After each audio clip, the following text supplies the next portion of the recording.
Something my pap often told me, besides telling me to sit up straight, was to be good. He said it pretty often, usually when we were saying our goodbyes.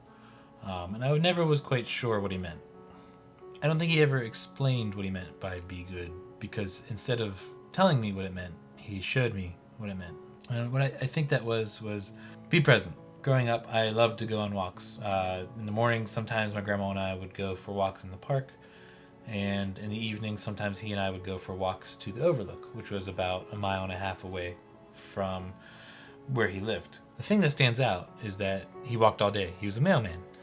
And he still had it in him to be there, be present, and take a walk, with his grandson and make it something special, even though he spent, 8 hours, 10 hours, 12 hours doing it.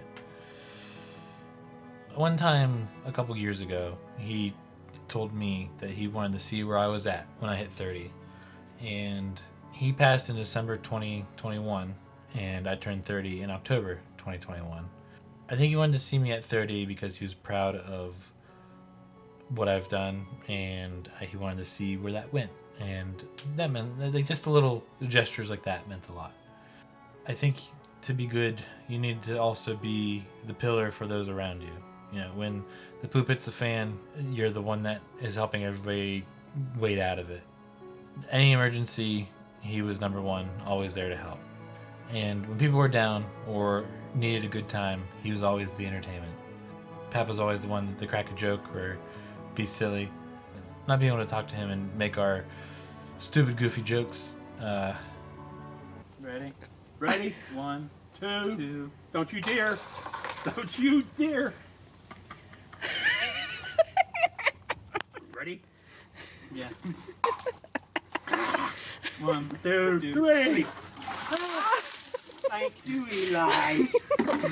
You dirty rat.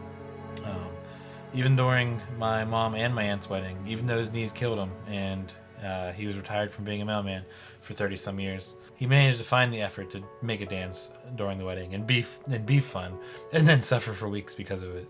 Having him in my life has been a blessing, and I think anybody that has met him or relied on him has felt similarly. During one of my visits when he was in hospice, I had a gut feeling that it would be a good idea to record our conversation. I wasn't sure how much longer he had or if I was going to have another one with him.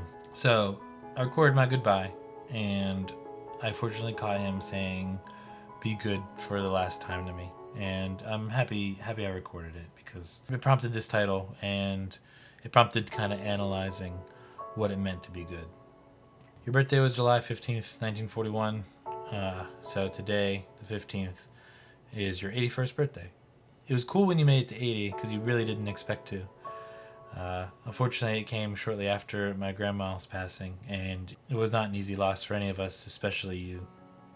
And I'm sorry you had to go through those feelings and then suffer through the next few months after that. You meant a lot to me, and I'm happy that I can make a video remembering you. This doesn't do it justice, but it's a small gesture. I love you. Thank you for everything. Happy birthday.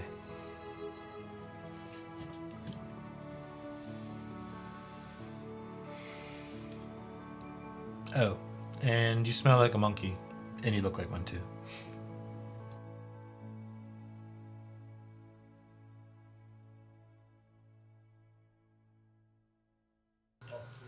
See you then. Good. You too.